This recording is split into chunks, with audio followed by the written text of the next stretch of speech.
આપ જોઈ રહ્યા છો spark today news.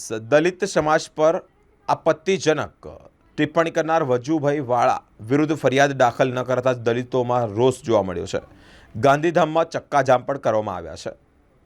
Bharatiya Janata party દિગ્ગજ નેતા વજુભાઈ વાળા દ્વારા જ રાપર તાલુકાના ગેડી ગામે જાહેર સભામાં અનુસૂચિત જાતિ સમુદાયને અપમાનિત કરાતા શબ્દો બોલી જાતિ સૂચક ટિપ્પણી કરવામાં આવી છે, જેની વિરુદ્ધમાં ગુજરાતભરમાં દલિત સમાજના લોકો કાર્યવાહીની માંગ કરી છે। રાજકોટના દિદ્દી સોલંકી નામના આગેવાન દ્વારા લિખિતમાં ફરિયાદ કરવામાં આવી છે કે આ ઘટનાને 1 વર્ષ કરતાં વધુ સમય થઈ ગયો હોવા છતાં વિરુદ્ધ કોઈ પણ કાર્યવાહી નથી થઈ, ત્યારે પૂર્વ કચ્છ એસપી કચેરી ખાતે ધરણા કરી અને વિરોધ પણ તે લોકો નોંધાવ્યો છે। સાથે જ ચક્કા જામ કર્યા છે, એટલે કે ટ્રાફિક જામ કર્યા છે।